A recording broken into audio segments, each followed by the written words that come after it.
Hi, welcome to this episode of the Grieving Nurse podcast. In this episode, we're going to talk about not feeling God in your grief and feeling abandoned by Him.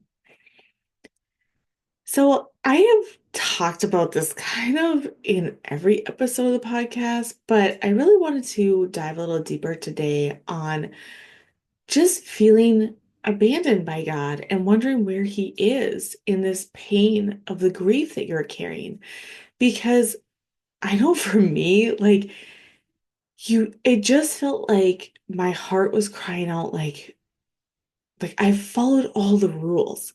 Like I'm a good person. Why am I being punished? Right? Like I think that's a very natural human response, but a lot of times when we are kind of feeling that in our heart, our mind is having these questions or these thoughts, it kind of is paired with instant like shut it down, right? Like, oh, like you need to trust God while He's there. Like it really feels like how sometimes the Catholic faith presents itself is that if you're suffering, don't talk about it. Don't question.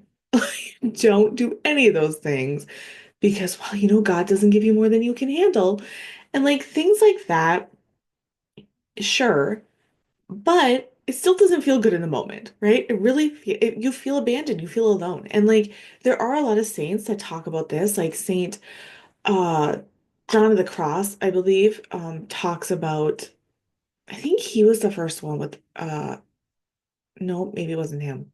It was a newer one about the dark night of the soul. Mother Teresa talks about it, just really feeling abandoned. And I know for me, I am not at the level they are at. Okay, like I did not have a dark night of the soul, but I do feel like we get little glimpses of that and little, like we can't handle the whole thing, or at least I can't.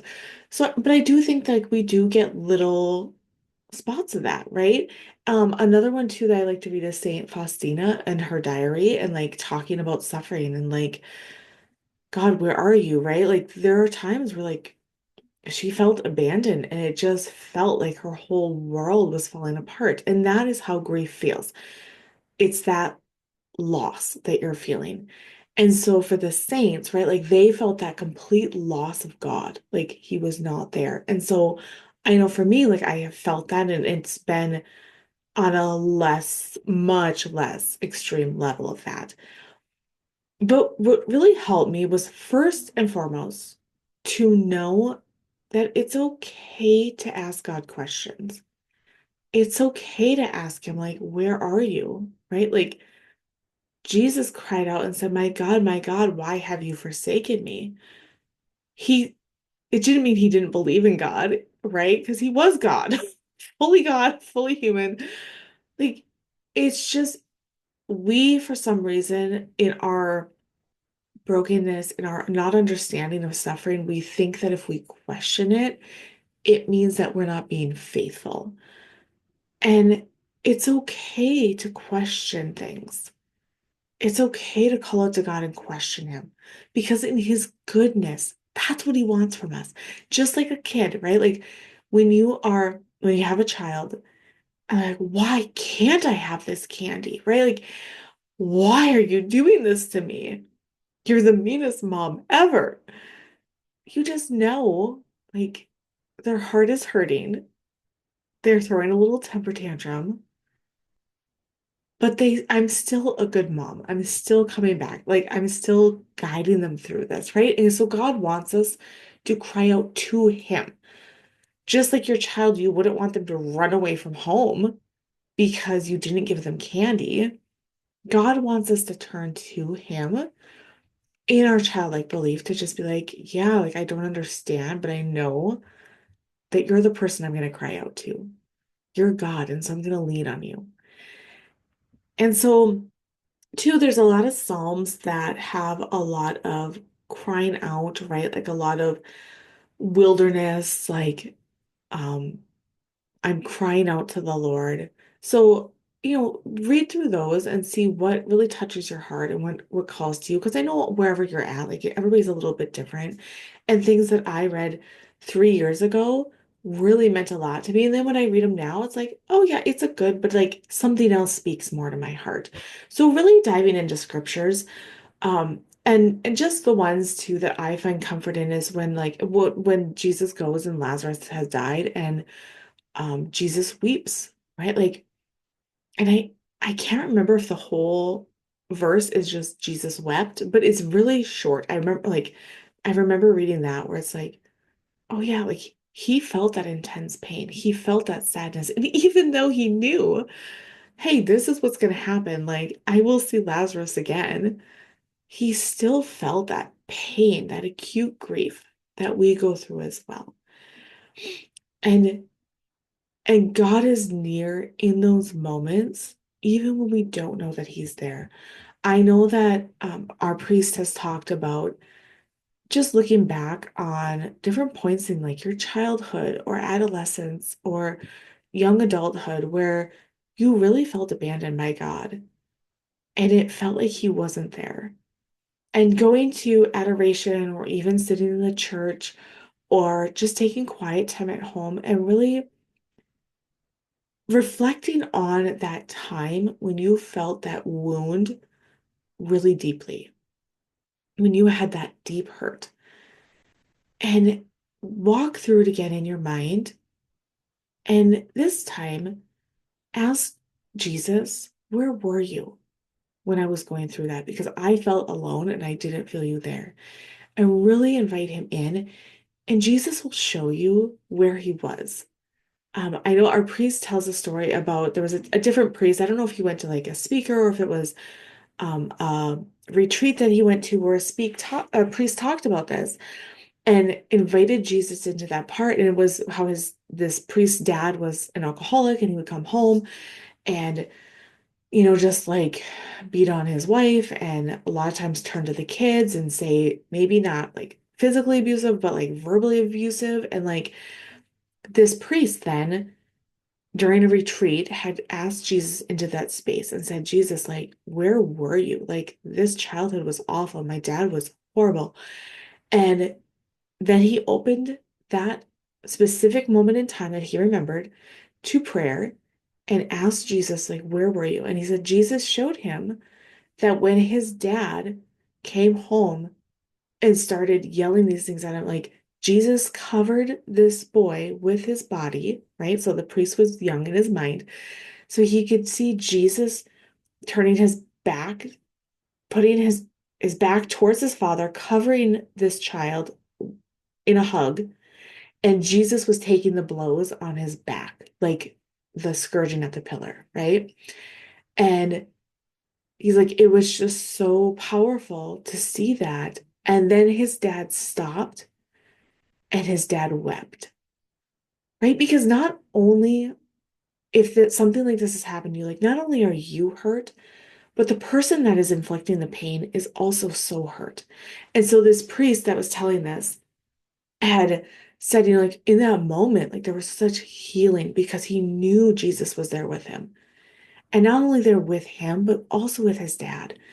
And it just invited Jesus into this space. And I think a lot of times we don't pause and we don't do that, right? And we don't reflect because it hurts and it's painful. And it's a painful thing. We don't want to think about it. We push it away.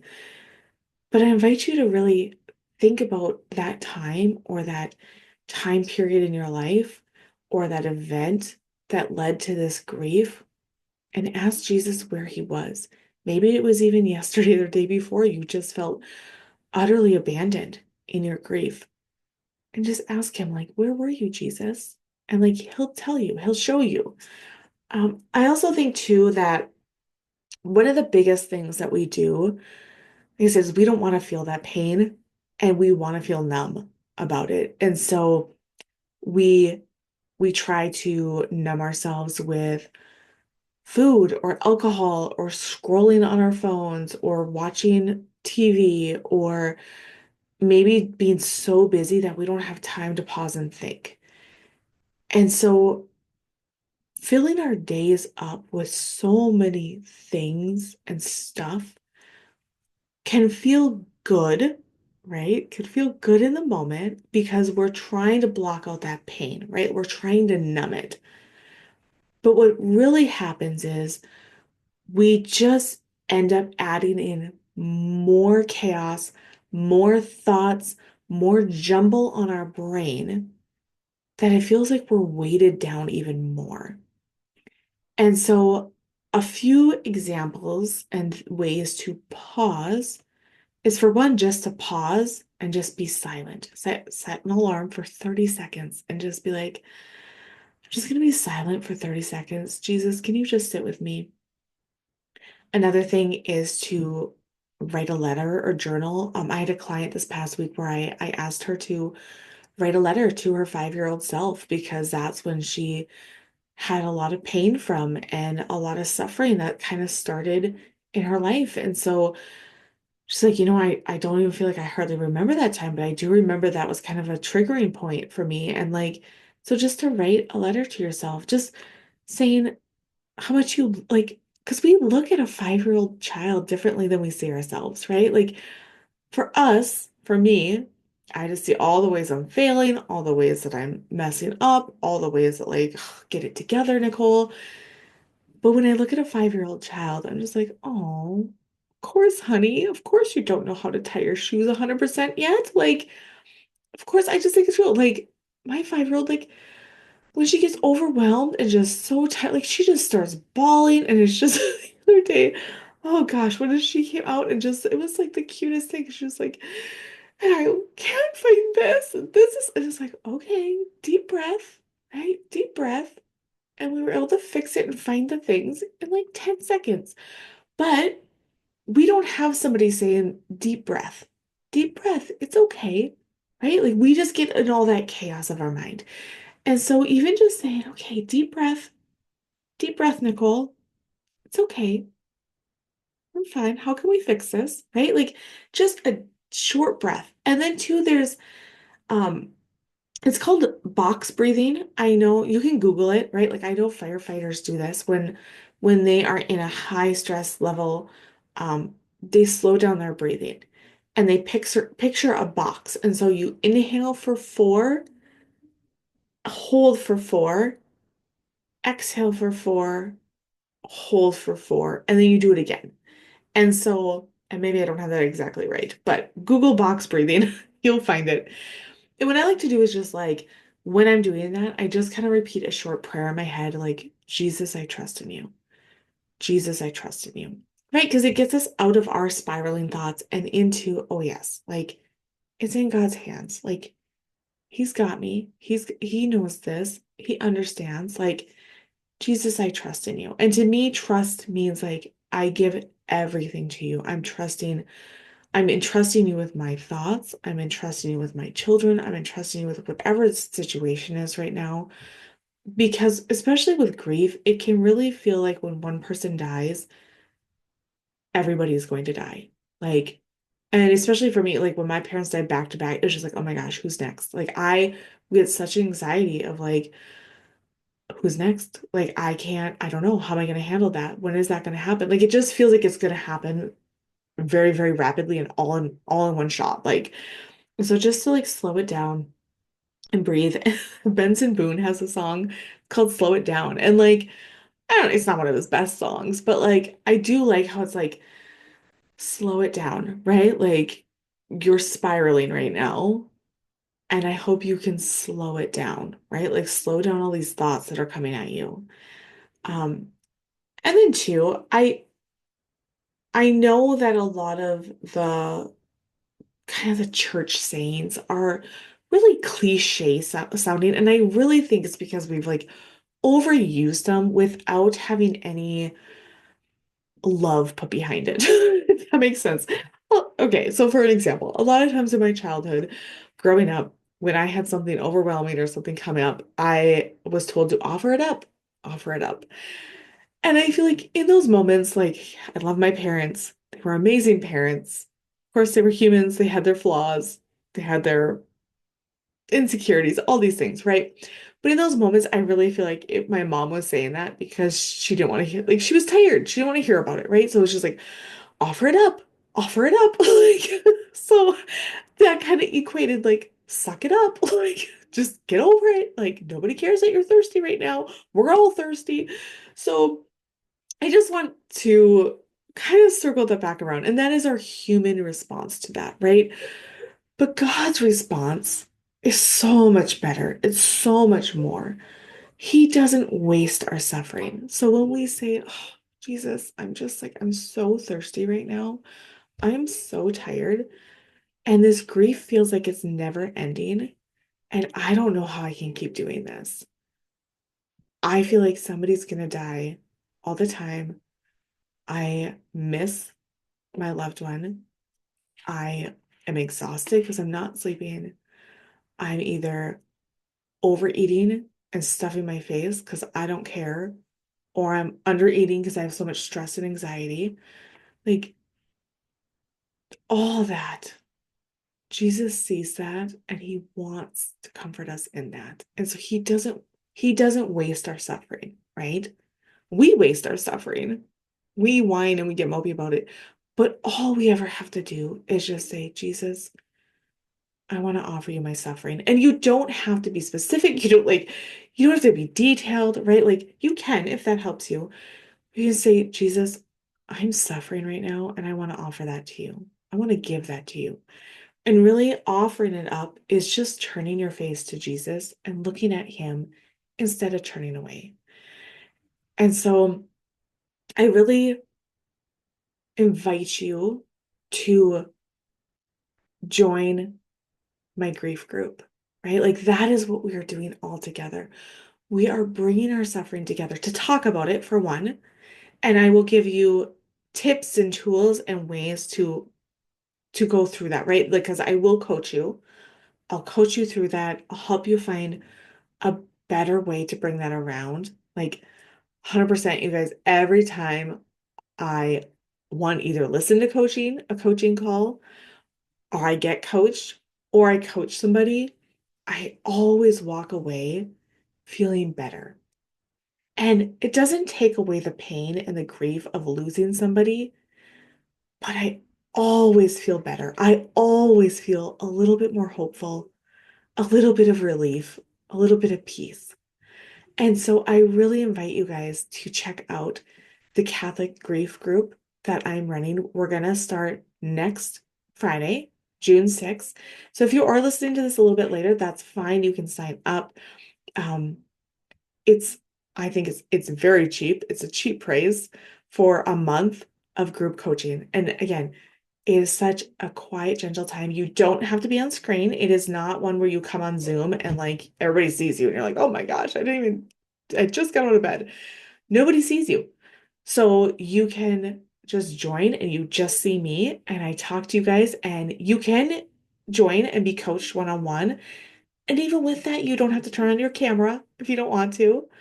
You are invited to, or you just type it in the Q&A and the comments, and I will coach you through that way too. If you're like, I have my kids right here and I am trying to listen to this, but I'm trying, like, right, I know how busy life is. I have 6 kids.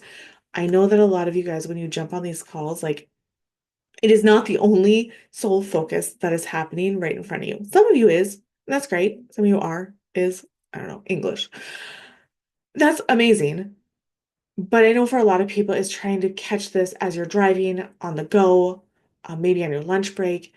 And so even if that is happening and if that is you, again, 100% you will have relief moving forward from that point on. You will find hope and you will feel better, right? 'Cause so much of grief is just, it feels so painful all the time. And a lot of times, the only time you find relief from the grief is when you're sleeping. And even then, you have dreams or you can't fall asleep. And so, again, I invite you to this Catholic grief group. You guys, it's amazing. I want everybody in the world to join because everybody goes through grief, right? Whether somebody has died or not, like we all are going through grief. Sometimes it's more acute, sometimes it's less. But we're all going through grief. And so let's go through it together. And you can sign up for that group at catholicgriefcoach.com. grieving.com and click on Work with Me. There's a tab on top or kind of right by my picture. So click on that, and then that'll take you to the next page where you can sign up for that group. So I cannot wait, and I'm so excited. I will see you guys there, and I am praying for you, and have the very best possible day that you can. God bless.